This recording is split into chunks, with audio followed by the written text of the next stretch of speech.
Welcome into the Locked On Knicks podcast. Gavin, Shaw, Alex Wolf, and we are back with an annual tradition like no other. It is the Locked On NBA mock draft, our first go around, Alex. And we got some good news for the people. We got your guy.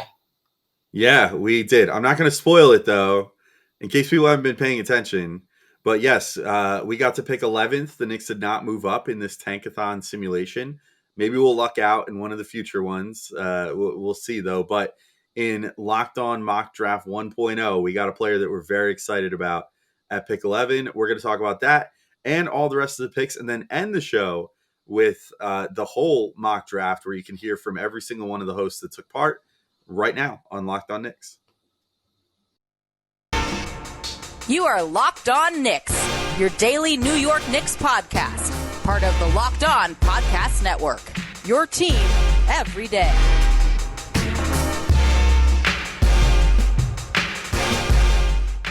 We'd like to thank today's sponsor of Locked On Knicks, Sakara Nutrition. Sakara is a wellness company anchored in food as medicine, on a mission to nourish. Go to sakara.com/lockedon20 or enter code LOCKEDON20 for 20% off at checkout. You are Locked On Knicks, your daily New York Knicks podcast, and we want to thank you for making Locked On Knicks your first listen today and every day. And we are now available on all platforms, wherever you can find podcasts, including on YouTube. And you know that if you see our smiling faces day in and day out. And we are happy today because the first of this year, of 2022, Locked On NBA mock draft went particularly well for your New York Knicks. We have a great history. We've gotten guys like Jason Tatum, Derek White over past years, and I'll say a continued track record of success. But before we get into all that, I'm Gavin Shaw, a play-by-play broadcaster, going to be covering the New York State lacrosse playoffs in the coming weeks. So you can follow along for that on the NFHS Network and the Varsity Media Sports Network. He is Alex Wolf, editor-in-chief of The Strickland. You can check them out on social media at thestrict.land. And they have a whole lot of great draft coverage for you. I saw Prez dropped a piece on Jaden Ivey the other day. Everyone should go check that out. A lot of great podcasts there as well. But for now, Alex, it is that time. The Locked On NBA mock draft, our good friend and boss, Nick Engstad, ran the Tankathon simulation. And shocker, the New York Knicks, for the seemingly millionth year in a row, did not move up. But that did not deter our progress. I'll leave it to you. Can you take us through the first couple picks of the draft? Yeah, you also forgot to shout us out for getting Desmond Bane and Josh Gideon back-to-back drafts recently too. Not bad. So Josh and Gideon, we got Trey Mann too last that's year. true. We did the full Thunder draft. We were basically the Thunder last year. Yeah, it's pretty good. Yeah, and got Josh Gideon what, pick 18? I think it was. We kicked butt last year. I think he traded up. I think it might have been 10, but yeah. No, we didn't. We traded up a couple picks, but it was maybe pick 16, whatever. Like the Thunder's like pretty good. Whatever Thunder's like third pick was or whatever. That was what we traded up to, if I remember correctly. But anyway, the Thunder did not move up in this mock draft. The Orlando Magic moved up to pick number 1, and our buddy Philip Rossman-Reich, who we've done a couple crossover episodes with before, took, as he put it, PAOLO, don't call me Patrick Mahomes BANCHERO, at number 1. No big surprise there. We've talked to a lot of draft people. You know, a lot of people, like our buddy Ricky O'Donnell, seem to think that, you know, BANCHERO could be the top guy in this draft. Certainly, if you need like a lead scorer, he's the guy to go to. And I think that a case could be made for CHET Holmgren with this pick, but I think BANCHERO is very defensible there. The Oklahoma City Thunder picked 2nd, and they went with Jabari Smith. Again, consensus top 3, not necessarily going chalk to how everybody thinks it's going to go here. But Jabari Smith, you know, also has his own claim for number 1 overall. He's super tall. He's a fantastic, like, next level good shooter. He's a pretty good defender. Struggles a bit finishing on the inside, but like really good player. Totally defensible pick there. CHET Holmgren goes number 3, which to the Rockets, which Jackson Gatlin, I think, really lucked out there with that 3rd pick, getting what a lot of people think is the top prospect in the draft at number 3. That's pretty solid, and you know, maybe makes up for missing out on Evan Mobley last year. You know, so it's solid bet right there to get Holmgren and pair him with Jalen Green and whatever else they got going on down there. Then first, maybe shocker of the draft, Ku Khalil and the Detroit Pistons at number 4 take SHAEDON Sharpe, who we've been talking about a lot lately as a potential riser in this draft, the number 1 high school prospect of 2023, or of the formerly the 2022 class, who graduated early and now is able to enter this draft. Sort of an upset here, and that leads to, Gavin, I think the first big discussion point, which we sort of talked about the other day with our buds from No Ceilings, but Indiana ends up number 5 in this mock draft, and they take Jaden Ivey there.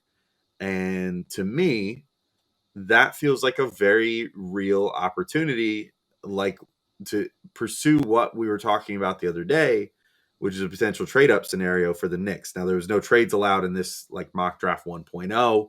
When we get to the full deal, we'll, of course, be wheeling and dealing like we always do.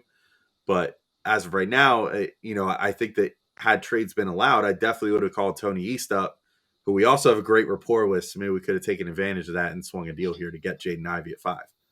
Yeah, he loves Manuel Quickley and Obi Toppin. We were discussing that in yesterday's episode. Like, would you trade IQ? Would you trade Obi to move in the draft? If it was between us and Tony, maybe we make that work and go get Jaden Ivey. Depends on if you'd actually like that scenario. But I do think that is an interesting inflection point for the Knicks, because Indiana does have a full backcourt already, right? They have Malcolm Brogdon, they have Tyrese Halliburton. Would Jaden Ivey make sense for them? There's an argument to be made that, yeah, they would just want to move off of Brogdon, and maybe that's another. And we just did a whole episode on that. Maybe that's another area the Knicks could strike and say, all right, let's go get a veteran guard like with size to put next to Immanuel Quickley and sort of take some of the pressure off of him as the dude next year at point guard for the New York Knicks. Or in another world where Indiana says, like, if the best guy on the board is Ivey and Sharpe does jump up, and they just say, look, it doesn't make any sense for us to take this dude. We're really happy with our current backcourt. And we also just drafted another guard last year, and Chris Duarte on top of that. Maybe that is a scenario where the Knicks can say, hey, we'll give you 11. We'll give you Dallas's pick in 2023. We'll throw you a couple seconds. Maybe we'll throw you like a Jericho Sims as a sweetener, and the Knicks can go up and get their guy. And I made a whole impassioned argument for it the other day, Alex, but I do think it makes a lot of sense for the Knicks to make a big talent swing in this draft, even if it's not as loaded as next year's, just because those scenarios don't come along too often. And if you're the Knicks and you're planning on, again, hitting a slightly higher level of contention, like this might be the world where you're actually close enough to the top 5 to leverage it and get in there and get your guy.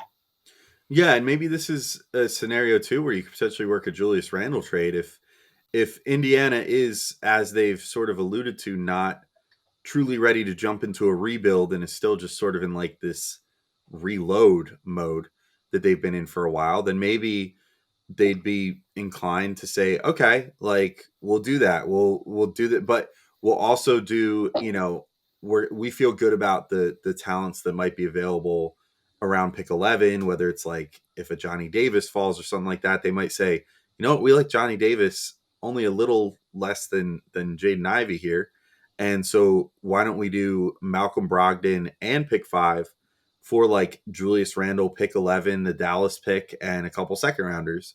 And then the Knicks managed to get, an immediate NBA talent in Malcolm Brogdon, plus get Jaden Ivey, who they can, then sort of play in like, you would think maybe sort of like the Quickley role of Quickley's first couple of years. Hopefully you would start then Quickley, Malcolm Brogdon, and RJ Barrett as your like top 3 there, and then maybe bring like Ivey and Evan Fournier and Derrick Rose and Alec Burks in some capacity off the bench. I mean, I think that would be a pretty interesting backcourt mix for the Knicks there. A lot of people, probably us included, would not maybe totally enjoy having Ivey be semi-buried, I guess, right away behind a guy like Brogdon. But also Brogdon doesn't exactly have the cleanest bill of health. So you could pretty much bank on him missing like 25 games at some point throughout the season, which I'm sure would, clear up some space for a Jaden Ivey or an Evan Fournier or what have you, or, whoever to slot back into that starter role and then create more minutes. So certainly interesting to think about. And I agree. I think that the Pacers are one of those weird teams where they maybe do create this opportunity for the Knicks to move up or to just exploit them in some way or another, whether they decide to, that they want to get more established players to keep contending, or if they just decide, we're going to make this pick and lean full on into the youth with like an Ivey and a Halliburton. Now we're ready to ship off Brogdon. Then maybe the Knicks can take advantage of that situation as well. But the Pacers definitely create a really interesting scenario this year in the draft and into free agency and beyond for the Knicks, I think. Yeah, I mean, where they're so interesting, and this is the point Tony made when he came on the podcast, is Herb Simon, the mandate. He is the Pacers owner, and the mandate from him over the last 20, 30 years, or the mandate for the franchise over the last 20, 30 years has been, we're never going to be a losing team. We're never going to tank, even though they sort of did a soft tank this year, but it was only because their season kind of went off the rails. They want to be perennially in contention, and the Knicks, I mean, they're one of the few teams where I think a Randall plus 11 trade would appeal to them, because that would stop them from falling off that cliff. And they might say, hey, we can get a guy at 11. Like who knows what their board looks like? Maybe they prefer a Dyson Daniels or an AJ Griffin or someone, or Malaki Branham to a Jaden Ivey. And they're inclined to make the move that will keep them stronger right away versus moving off of Brogdon, and to your point, embracing you, just because they haven't really done that in recent memory. We'll be right back. But today's episode of Locked On Knicks is brought to you by Sakara. Feeling your best starts with what you eat. Sakara helps you live a healthy, balanced lifestyle and truly enjoy it with delicious, plant-rich, transformational nutrition that builds a foundation for living in your best body. Sakara is a wellness company anchored in food as medicine, on a mission to nourish your body through the power of plants. Sakara gives you the tools you need to transform your life with their organic, ready-to-eat meal delivery program and functional wellness essentials.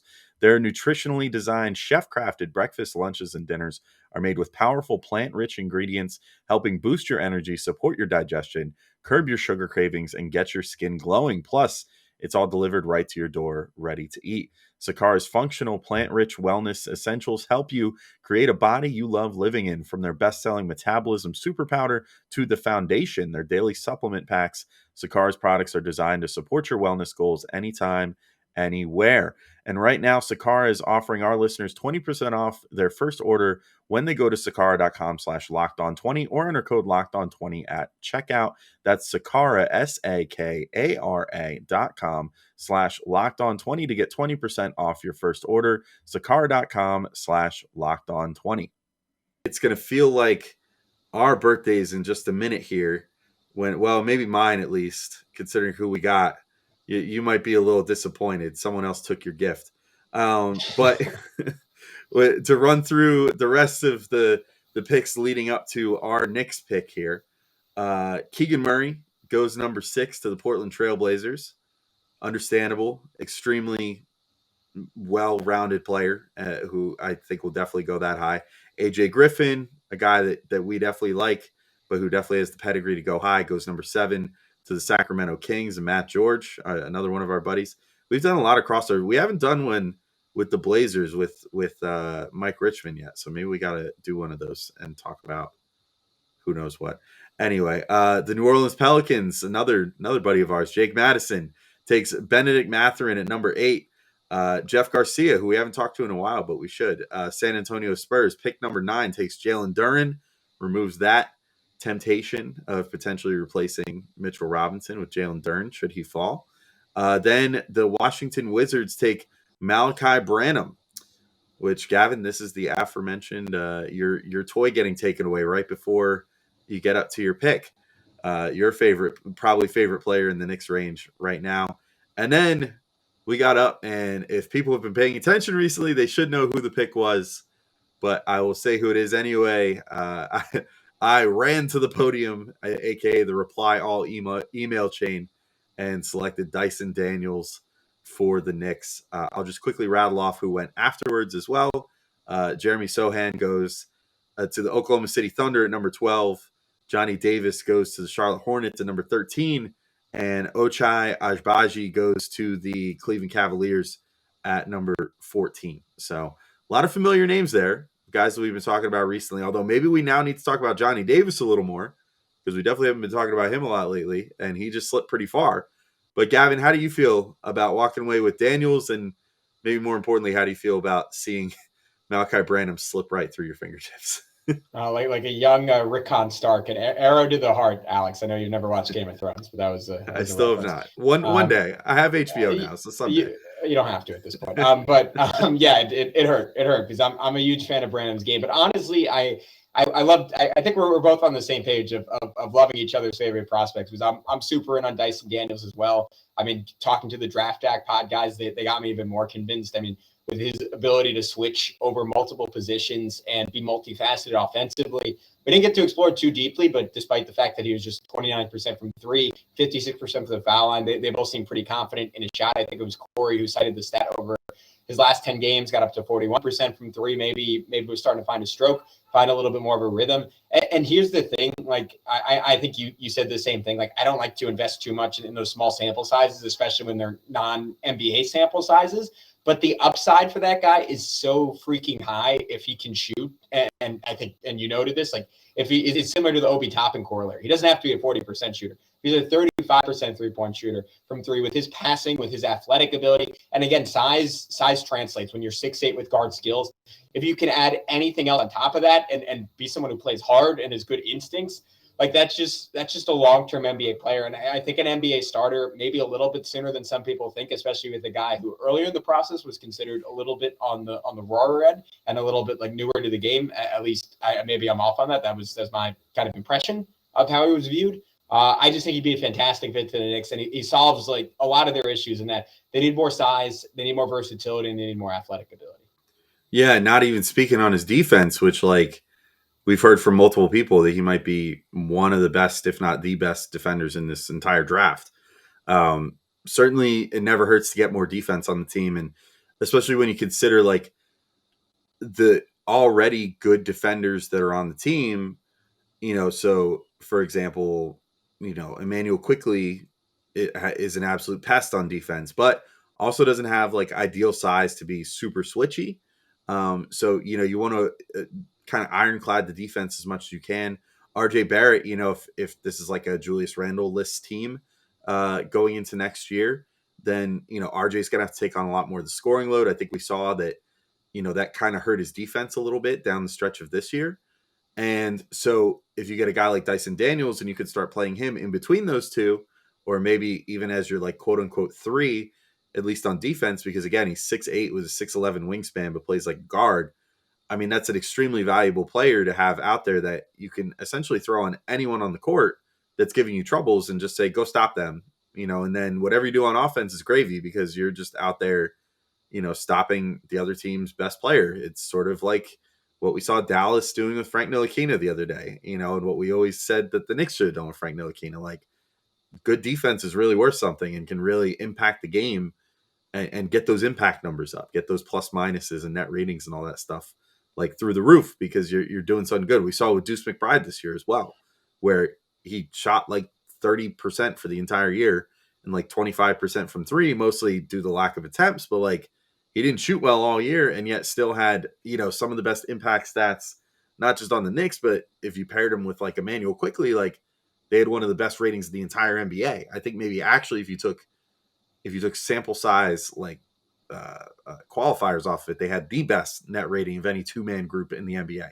this year. So that sort of stuff that plays, you know, and he's not Deuce McBride in the sense that, you know, Dyson Daniels has way better size. I mean, Deuce is a little undersized. Dyson is enormous. I mean, he's a big guy. So I was super excited. He's probably, you know, at least in the Knicks range. Obviously, I would take like Chet Holmgren or Paolo Banchero or whoever else if the Knicks move up. But in terms of who might be available where the Knicks pick, he's for sure my favorite guy right now. And I would be super excited. And I would also just like, I mean, can you imagine a lineup of like throw like just for a couple minutes, Dyson Daniels, Quentin Grimes, Cam Reddish, RJ Barrett, and Jericho Sims or Mitchell Robinson out there? Oh yeah. I mean, that's great.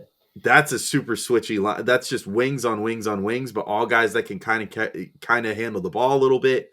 You only have the center out there who can't really handle it. But then if you want to go super small, you could even throw an Obi Toppin out there and just switch everything.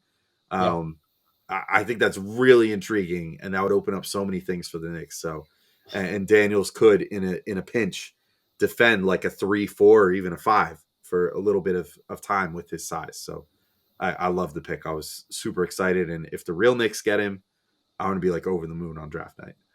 Yeah, I don't know if Tibbs is playing that one, Alex, but maybe the next coach would give it a chance. Johnny Bryan will do it. there you go. But the big concern there on paper would be shooting. But I was just thinking about it, like, again, small sample sizes. But RJ Barrett, 1 year is a 40% 3-point shooter. Cam Reddish, for most of this season when he was playing for Atlanta, was around a 40% 3-point shooter. Quentin Grimes projects as about a 40% 3-point shooter. I mean, to your point, you throw Obi out there. His shot looks decent. Daniels might be turning the corner with the shot. There's a lot of ifs there. But if you could get even like a half decent amount of shooting there, we've seen enough from RJ now. Like, he can take on that lead role as a creator. And even if he's not hyper efficient yet, there's someone to be said. And this was kind of the case for making for RJ when we were doing our prospect rankings, someone who's willing and able to just take the ball that many times and just not completely fall apart. Has a lot of value. And you look for improved playmaking from Grimes, improved playmaking from Reddish. Like, at the very least, we've seen flashes of those skills from those guys. And the fact that Daniels has some point guard ability at 6'8", because to your point, defensively, like, I would be drooling to watch those guys on the court together. And it's what everything Corey and Albert were positing earlier this week. This feels like almost a perfect conversation to wrap this week up on. The whole NBA is moving in the direction of mass switchability. I mean, maybe not a good night to talk of the Celtics when they just had an absolutely brutal loss. We're recording this late on Wednesday night. But their whole plan this year and the way they got like one of the best net ratings in NBA history of the final 50 games was because they had 5 guys who could just guard their butts off. And that would be the next version of that lineup. You don't have a Jason Tatum in that lineup. I don't even know if you have a Jalen Brown offensively in that lineup, but defensively, it gives you a whole lot of the same features. And that would be really, really exciting for me.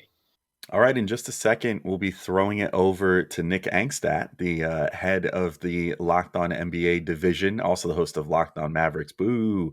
And we'll get into the full mock draft with all the picks that we did in the Locked On NBA mock draft 1.0. But I got to remind you guys, today's episode is brought to you by Built Bar. Imagine dipping your finger into a plastic tub of birthday cake frosting. Close your eyes. Imagine it. Let me know how you're feeling. And then you open your eyes and you realize it was only 150 calories and had 16 grams of protein in it. That's what it's like to eat a birthday cake puff from Built. I forgot I have one on hand right here. Those of you on YouTube, you could see one in hand. I just received my birthday cake puffs, as I just showed, and I've never had anything like these before. They are so delicious. They're available right now, and I can't promise they're going to be there tomorrow because it is a limited edition flavor. So you want to get them at Built.com today. If you haven't tried puffs, I'll let you guys in on a little secret because that's what friends do. And you guys are all my friends. It's a chocolate-covered marshmallow protein bar. You heard me right. Delicious flavored marshmallow covered in 100% real chocolate. And you can make every day your birthday with Built's birthday cake puffs. Built's taken the delicious experience of biting into a fresh slice of birthday cake and robed in 100% white chocolate and added sprinkles because sprinkles make everything taste better. And it has just 150 calories compared to a whopping 16 grams of protein. So this limited time flavor is an amazing option if you're looking for a healthy way to get flavor and variety in your day. So go to Built.com and use promo code LOCKED15 and you can get 15% off your order. Again, use promo code LOCKED15 for 15% off at Built.com. Nick Angstadt here from the Locked On NBA podcast to bring you our lottery mock draft. I went to Tankathon, did a simulation, and this is how it turned out. We had a little bit of work at the top. The Orlando Magic slide up to the number 1 pick. Oklahoma City slides up 2 spots to get number 2. Houston falls to number 3. Detroit falls to number 4. And then it goes chalk from there with the Pacers, Blazers, Kings, Pelicans, Spurs, Wizards, Knicks, Thunder again, Charlotte Hornets, and then the Cleveland Cavaliers round out the lottery. We are going to go one by one to each of our Locked On hosts to get their pick, who they would pick if their team actually falls in this spot. With the first pick of the Locked On NBA mock draft, the Orlando Magic select PAOLO BANCHERO. I'm Philip Rosenreich, the host of the Locked On Magic podcast, and the reason the Magic take PAOLO BANCHERO is quite simple. They need a guy who can create his own shot. They need a guy who can be a primary scorer. They've got a lot of great secondary players. They got a lot of really good young talent. but they need a guy that they can truly orbit around. And what we saw during the NCAA tournament, what we saw all year at Duke, was PAOLO BANCHERO is that star kind of player, a guy who can work from the outside and the inside, a guy who has size and defensive potential and capabilities, but really this is about adding his scoring and his scoring ability. This is a guy who's got tremendous footwork and just is a tremendous scorer, and that's just frankly what the Magic need, especially for a team that was one of the worst offensive teams in the league. So the Orlando Magic will take PAOLO BANCHERO with the first pick in the Locked On NBA mock draft. With the second pick in the 2022 Locked On NBA mock draft, the Oklahoma City Thunder select JABARI Smith, forward out of Auburn. The Oklahoma City Thunder finally get lottery luck, and they jump up from 4 to 2, and my best player on my big board, JABARI Smith Jr., was available after PAOLO BANCHERO went number 1. This pick was really between him and CHET Holmgren, and maybe Sam Presti would lean towards CHET Holmgren just based on the tantalizing nature of his 7-foot frame with guard-like skills.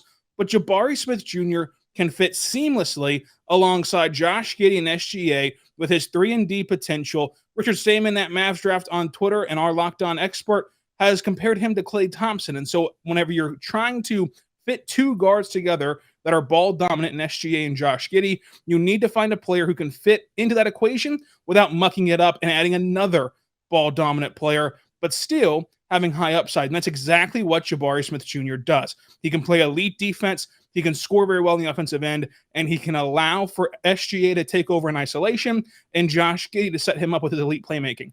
So that's where we're going here on the Locked On Mock Draft. I'm Rylan Stiles, host of the Locked On Thunder podcast on the Locked On Podcast Network, your teams every day. With the third overall pick in the Locked On NBA mock draft, the Houston Rockets select CHET Holmgren out of Gonzaga. What's up? Jackson Gatlin here from over at Locked On Rockets. And look, the Rockets can't go wrong with any of the top 3 big man prospects in this year's NBA draft. Being third on the board isn't as good as being number 1 on the board, but being able to come away with CHET Holmgren is still a huge get for this Houston Rockets team. He has size, he has shooting, and he's got the potential to be the number 1 player coming out of this year's draft, a true unicorn in every sense of the word, a guy that you can slot in at the 5 if you're Houston. Maybe you run him at the 4 alongside Alperen Sengun or Christian Wood, depending on what their lineup looks like next season. A lot of flexibility to be had with CHET Holmgren and a very, very bright future when you pair him with Jalen Green.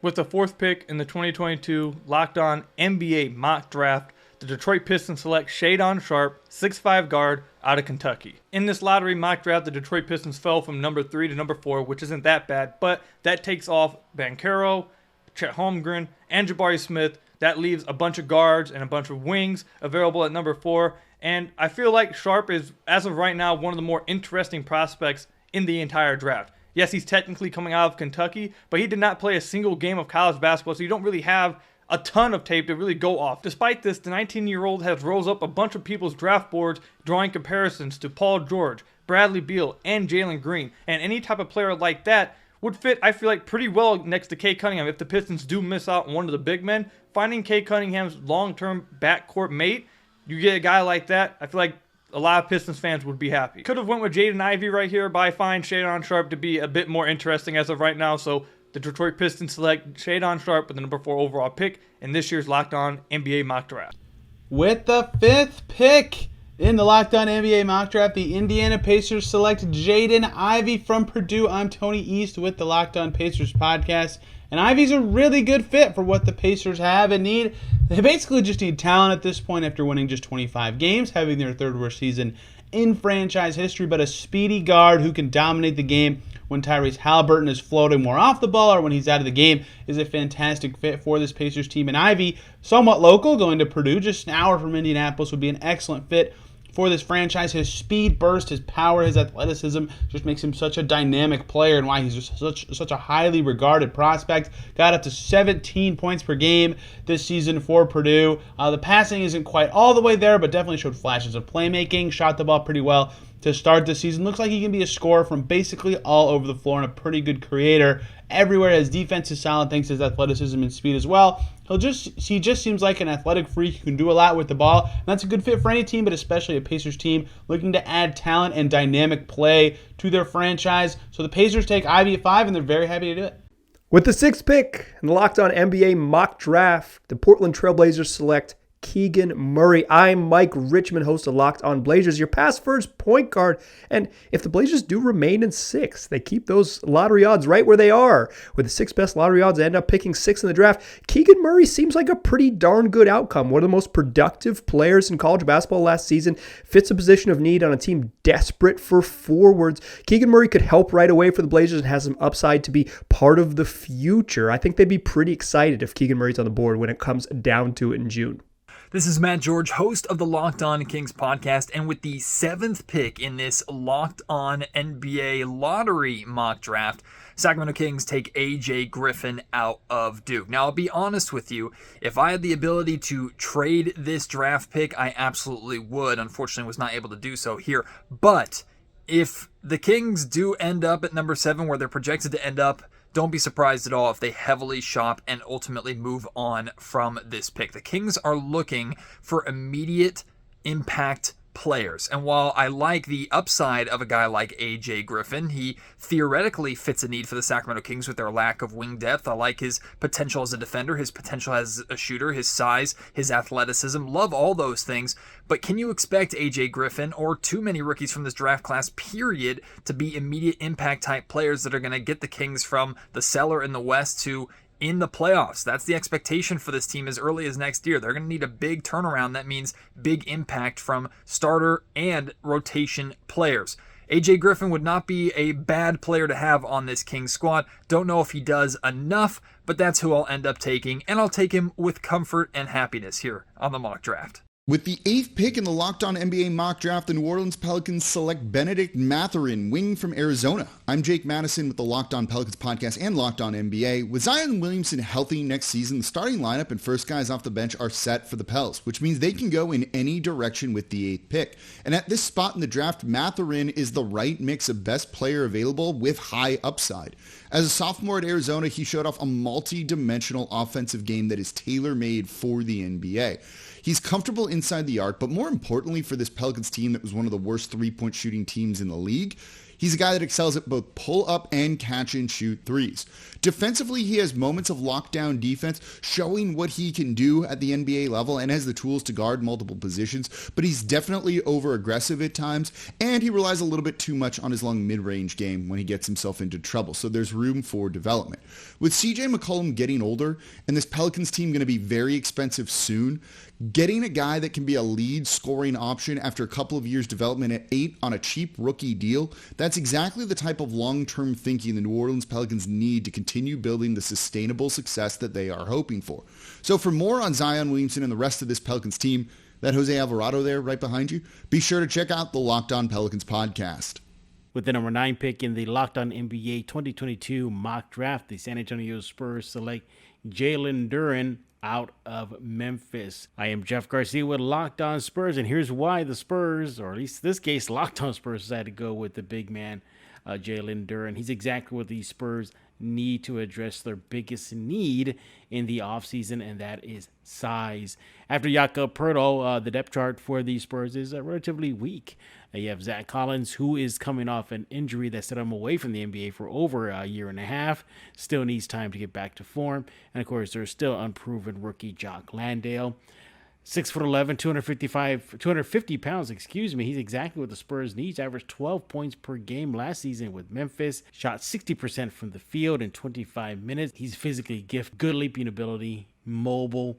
He is exactly what the Spurs need to counter the modern centers in today's NBA. A 7'5" wingspan can cover a lot of ground on both ends of the court. Agile, lateral quickness. He's exactly what the Spurs team needs. This is Jeff Garcia with Locked On Spurs. Subscribe to Locked On Spurs wherever you get your favorite podcast. What's going on? My name is Ed Oliver from the Locked On Wizards podcast. And with the 10th pick of the Locked On NBA mock draft, the Washington Wizards select Malaki Branham out of Ohio State. Great player, 6'5", 180 pounds.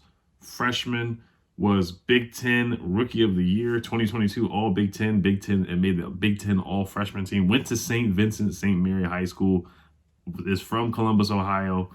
We all know who else went to that high school too, so maybe there's some pedigree there too. But the Wizards need talent. This guy averaged 13 points a game, 49% from the field, 41% from the three-point line, fit in 83% from the free throw line, was almost a 50-40-90 guy. We could use some talent. He's athletic. He can get to the rim. He's a slasher, great finisher around the rim, can finish above the rim and could create a shot for himself.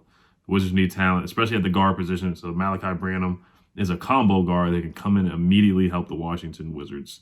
Thank you for listening. Peace. With the 11th pick of the Locked On NBA mock draft, the New York Knicks select Dyson Daniels, guard, out of the G League Ignite. I am Alex Wolf. I'm one of the hosts of Locked On Knicks, and we were ecstatic to get this pick and be able to take Dyson Daniels here.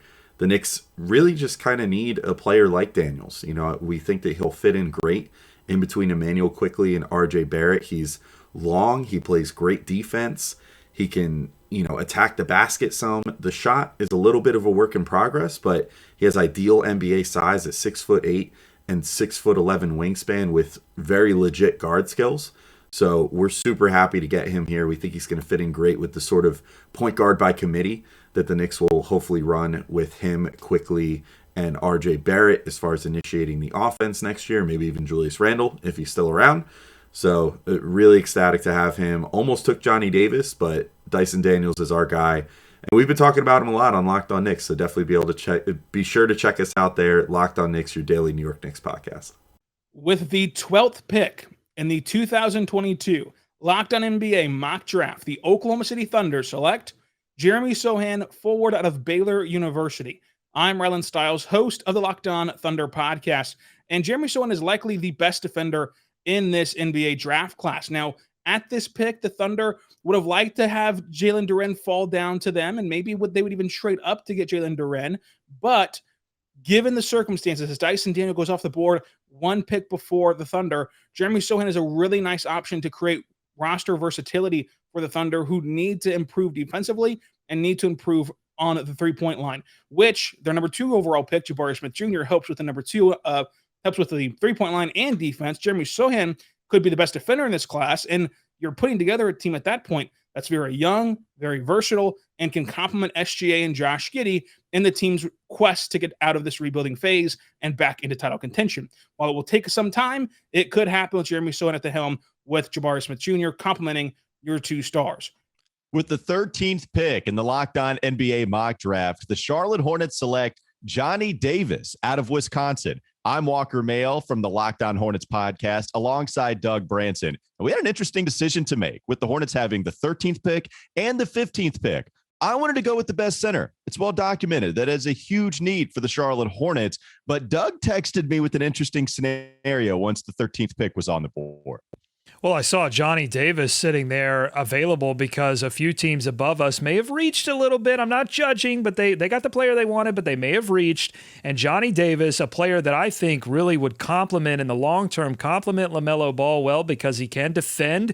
He's long, he's athletic, and I think Johnny Davis would be a perfect 2 guard next to LaMelo Ball long term. Because here's the thing: the Hornets, yes, they needed center, they need interior defense, but they need defense everywhere. They need perimeter defense too, Walker. Yeah, Johnny Davis averaged 19.7 points per game, had an excellent year in the Big Ten this past season, a 2-year player with the Badgers. I think the shooting can improve. Even if the three-point shooting wasn't great, his free throw shooting was sitting at about 80%. I don't think he's going to fail in the NBA. I think he's a guy that can help out in a bunch of different areas.